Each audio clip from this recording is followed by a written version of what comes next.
Alright guys, working back on this right here, Carryall. So the problem lies in the last video. I was showing you the amount of room between the wheel and tire and the frame here. This one I got 3 inches here, but on the other side I only have like 2, if that. Yeah, I got about 2. I think that front spring there is either cracked or just from over time is worn. And really and truly, I thought about removing one of the links or both links here just to see if we get any more droop or not. But another thing is the shocks.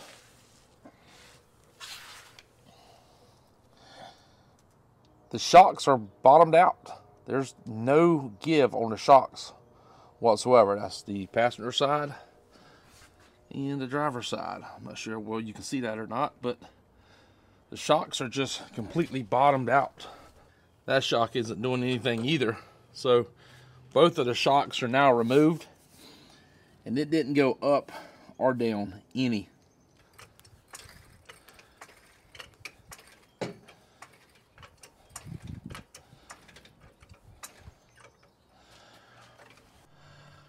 Driver's side,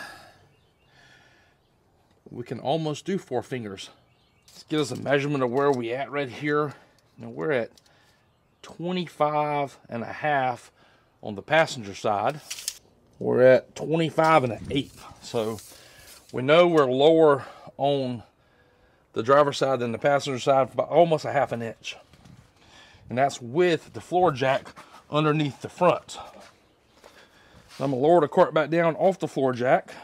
We're 25 now, so the floor jack gives us a 1/2 inch of lift. Now with the block on the jack not touching the spring like that, we're getting around 25.75, 25 7/8 in the front. This looks more level. And in the back, we're like 25 5/8. And we're going from the ground to the bottom of here. So definitely need to do something with the shocks here.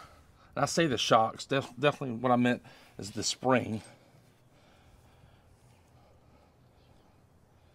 But you can see right there where the shock was at versus down,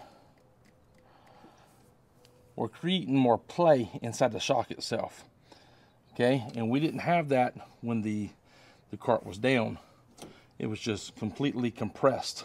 And I've seen some people run some coilovers on their club car DS's and just mount the coilover from here to here, and it worked.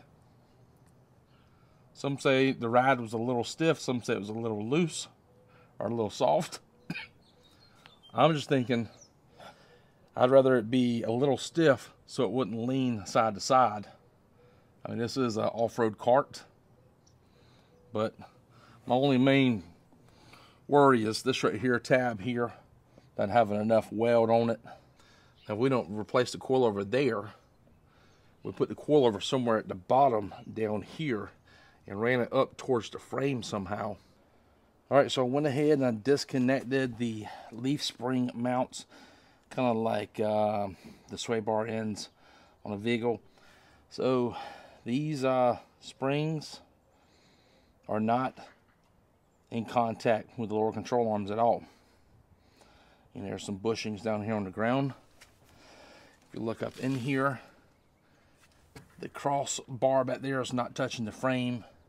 The upper control arm is not touching the frame.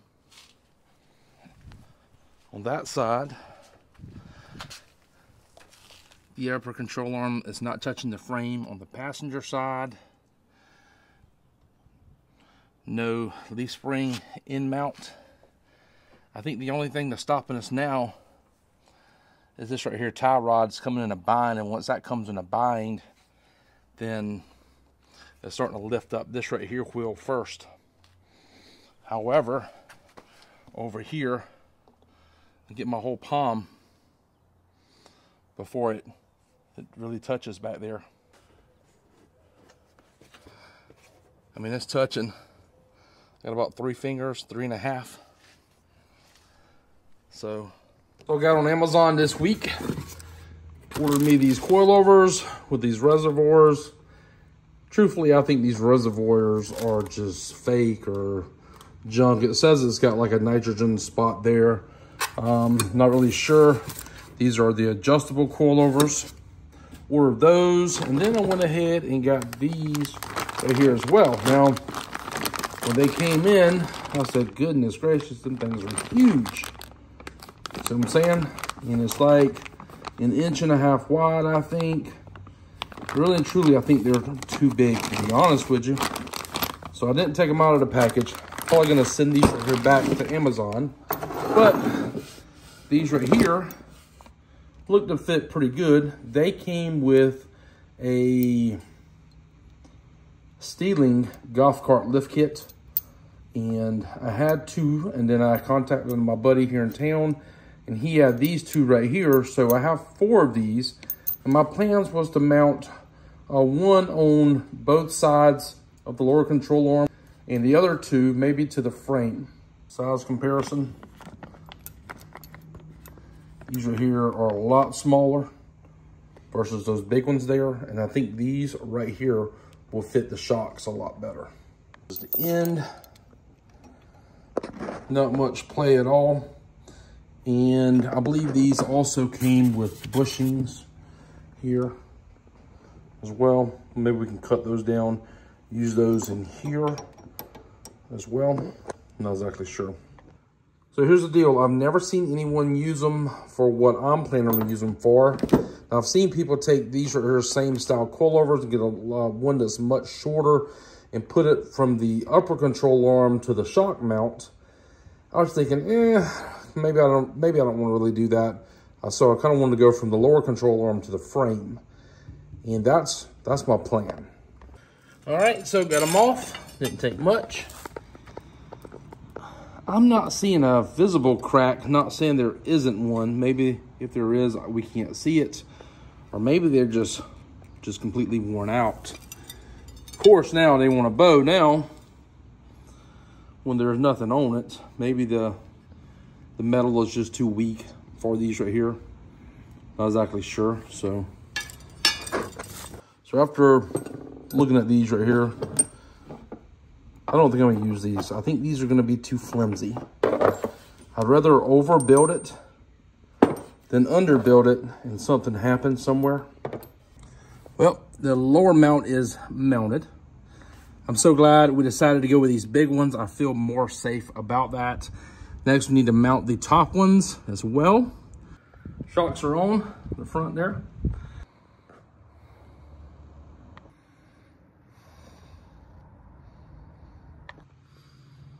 Serious, what the f?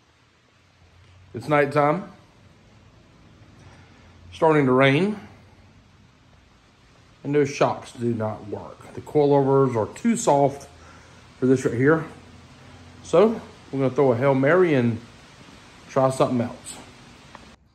All right, got the upper shock mounts moved down on the frame on both sides. So now I have both air shocks in place. Next thing I need to do is get it off the jack stand and hook up the air line. Right now, I just have this 1/8 inch line I'm gonna hook up, make sure some things are working, and we'll go from there. I'll pick you back up in just a second. All right, let's see if I've improved anything or wasted my time. I've not taken it off the jack yet. I know the tires are not, they're not in tow. They're not adjusted properly or anything. So,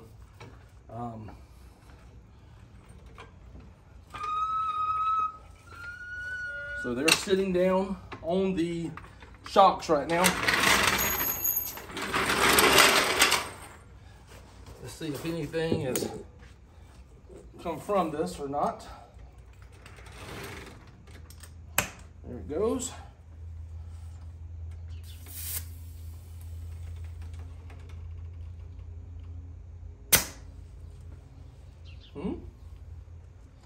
We're gonna have more than that.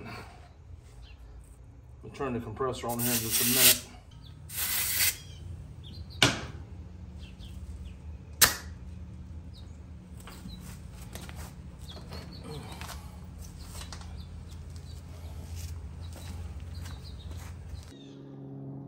Fail number 2. I don't know. You can't succeed without failing is what I keep hearing, so maybe the next time I'll win. I don't know. Sure, I could come in here and just notch that right there. Maybe notch that. Maybe notch this right here. You know, this kit isn't designed to go in a carryall. One of the things I really hate in life is failing. Like, hate it. But this is fail number 2. Just aggravating. It really is. I thought the coilovers was gonna work. They didn't work. I thought the air springs or the air shocks would work. They didn't work either. Maybe it's the angle of the shocks and the springs that's causing this. I don't know. I'm not an engineer by any means. I'm just a regular guy, just trying to do something on YouTube. That's all I'm trying to do. I was thinking, when the suspension travels up and down, sometimes when the suspension travels up and down, sometimes the tires want to go in and out, and maybe the tires have so much grip on the concrete that it doesn't want to go in and out. There's not enough air pressure to make it go in and out. That's one thing. I don't know. I don't know.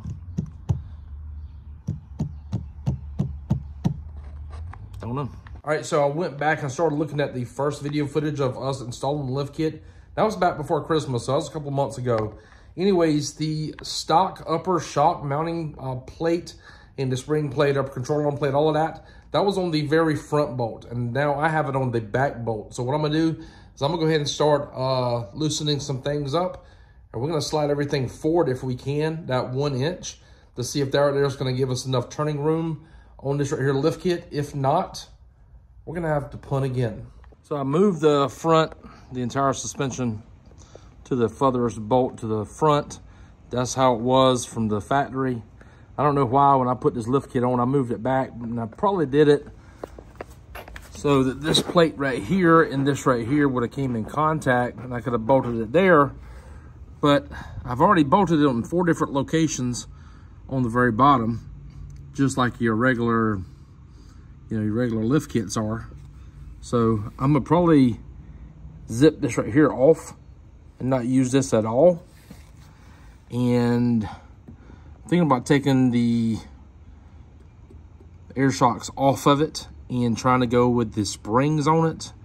And I might try to do a 1 inch block between the springs and the lift.